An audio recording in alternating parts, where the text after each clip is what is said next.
Not offhand, no. Most of the people here will have rough idea. So, though you are a scientific person, you have a watch. If the adhan is there, now it is time, I'll go for prayer. So even in the age of science and technology, it's a reminder. And besides the reminder, it's giving you a message. It's calling you towards the truth, it's calling you towards success. So that's the reason even 100 years, 1000 years back it was correct. Even today it is correct. And even tomorrow it will be correct. Hope this convinces you. Thank you kindly. So at least in these questions I won you over. Yes, you have. Thank you. Inshallah. And I pray to God to guide you and to guide me also. Thank you. The next question from the sister's mic. Assalamu alaikum, Brother Zakir. My question is, as a Muslim wife, I know my duty is not to serve my husband's parents. But if his mother is living with us and she is heart patient and when he's not around, what is my duty as a Muslimah? Sorry, sister, your name and occupation before that? Yes, my name is Alia Rashid Ahmed. I am a housewife, a mother of 4. Sisters asked the question, I know it is not the duty of a Muslim woman to serve the parents of the husband. But if my mother-in-law is sick and if I take care of her, what is the ruling? Sister, you have a misunderstanding. Where does the Quran say that you cannot serve the parents of your husband? Where does the Quran say that? Is there any verse in the Quran? Is there any hadith in that say the Prophet said that don't serve the parents of your husband? Where does it say that? This is a misconception. What you have to realize that, fine, there are many duties. It may not be a awwal fard for you to serve, but serving the parents of your husband is very good, alhamdulillah. And if your husband says you have to serve, you have to serve. What is the harm? You will get sawab. So there's no question saying that as a Muslimah you should not serve the parents. In fact, if you serve, you will be a very good wife. And inshallah your husband would be kinder to you and you will earn more sawab. So if your mother-in-law is sick, inshallah my advice to you is serve her, take care of her. Inshallah that will earn you many sawab. Maybe it will be one of the important parts of you to go to Jannah. As long as your husband and your mother-in-law do not tell you to do anything against Quran and Sunnah, obey your husband, take care of them. Inshallah that will be one of your pathways to go to Jannah. Jazakallahu khair. Before we go to the next question, we do it this mic? Okay, go ahead. Hello to you, sir. My name is Mohit and I am an employee in an IT company. My question to you is, if there is a judgment day set and after the death everybody has to be taken care of by God and every of their good deeds and bad deeds are to be settled at the judgment day. So why, since the birth, a person is mad or has some diseases and it continues for till his life is and after that it is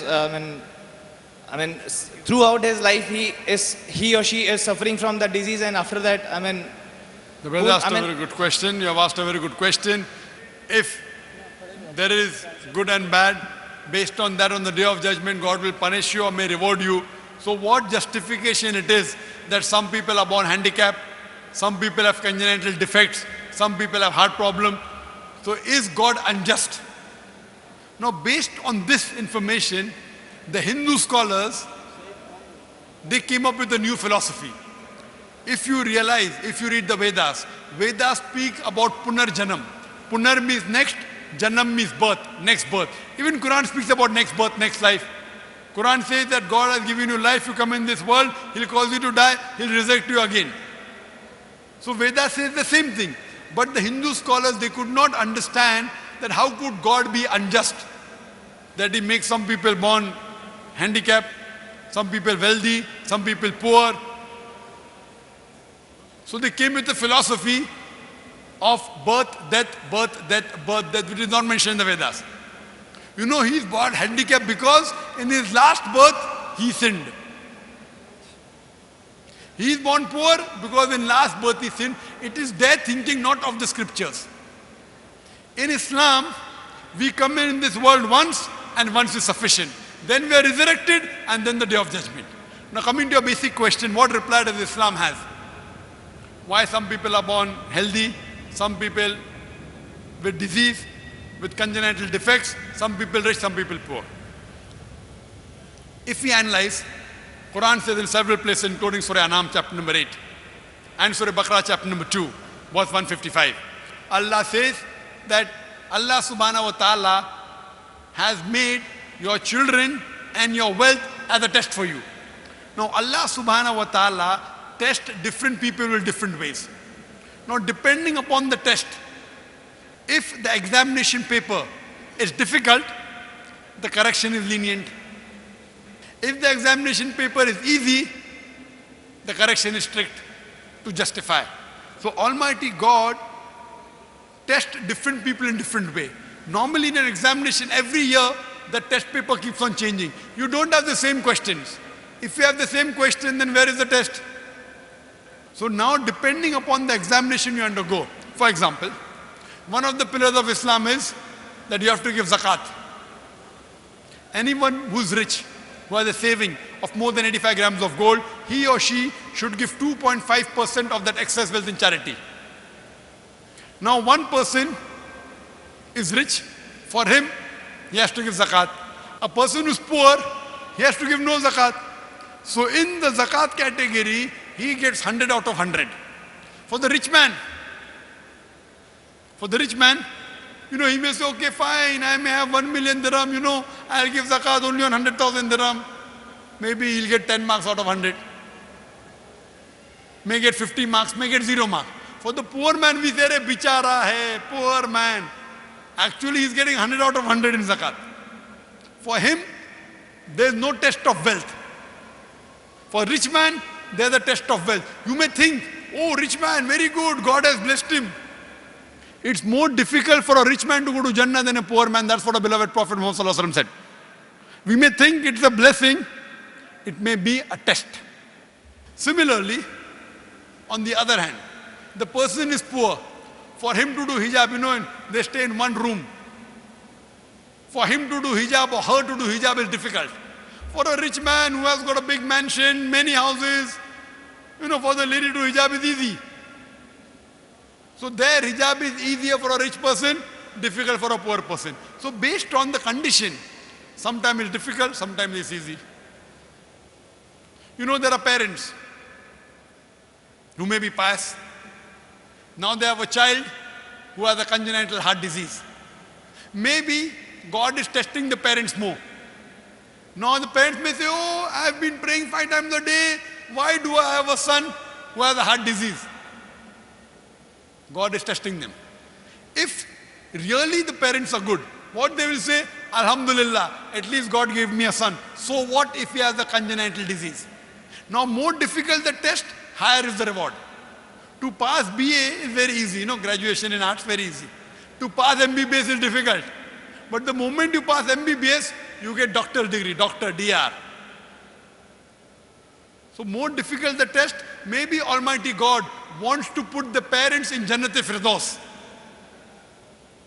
Almighty God is testing the parents with a son who has a heart disease.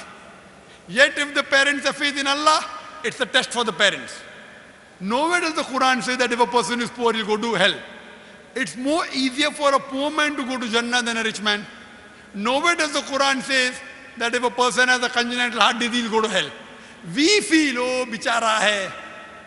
For him, actually, the test is easy.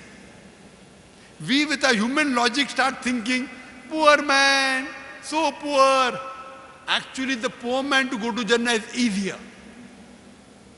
So Almighty God tests different people in different way. Depending upon the test, the examination, the correction is lenient or strict.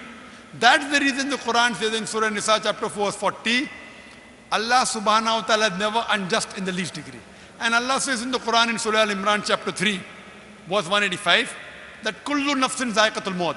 Every soul shall have a taste of death. But the final recompense is on the day of judgment. So based on the test, the final judgment is on the day of judgment. Some reward you will get in this world, you will get in the hereafter. Whenever there is any calamity, it can either be a punishment or a test. If you're on the straight path, that calamity is a test for you. If you're on the wrong path, it's a punishment for you. Similarly, when you get something good in your life, it can either be a reward or a test. If you're on the straight path, that good thing is a reward for you, or it may be a test for you. Wealth is not always a reward. It is more of a test for you. God is testing you that with this wealth, do you spend it in the way of Allah or not? So based on this, Almighty God tests different people in different ways. Some people are born rich, some in a poor family, some people are born with healthy, some people are born congenital defect. He tests everyone in different ways, and the final judgment is on the day of judgment. Based on that, Allah subhanahu wa ta'ala puts the human beings in hell or heaven. Hope that answers the question. Sir, you said that Allah is going to test everybody and like that. But why Allah is doing that? I mean, why God or Allah is doing that? Why He created us and for His joy, or for watching us from up there, and Very good question. Why we all have been created? Brother asked the question, why has He created us human being? Is He testing us? Is He enjoying? Is He like a puppet using us like a very good question? That's answered in the Quran. All the other people, all the other mountains, trees, they are Muslim, they have submitted their will to God.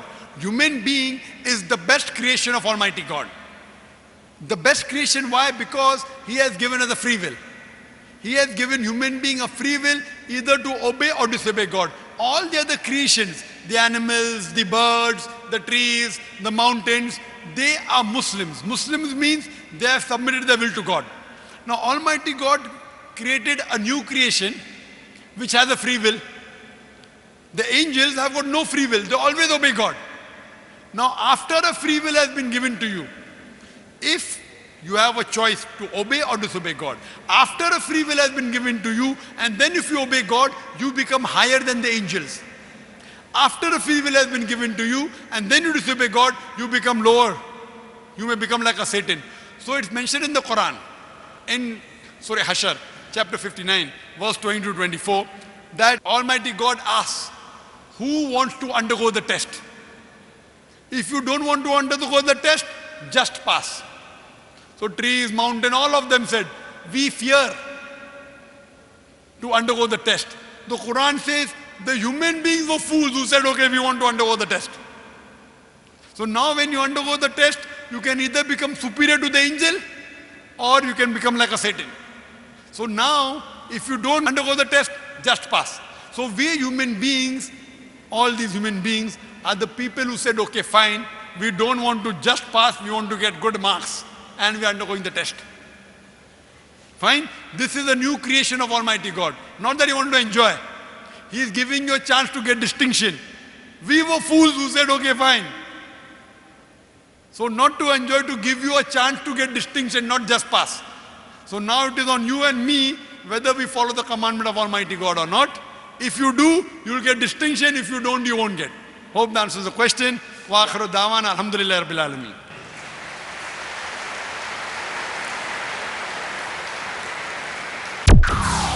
So whenever I meet a non-Muslim, the first thing I ask him upfront is, what do you feel is wrong with Islam? You'll enjoy in this world, you'll sleep peacefully, easy earning, but what about the Akhirah? Only logically, without life after death, the life in this world cannot be justified. The media says Islam is a problem for humanity. Actually, Islam is the solution for the problem of humanity. The other religions are more theoretical.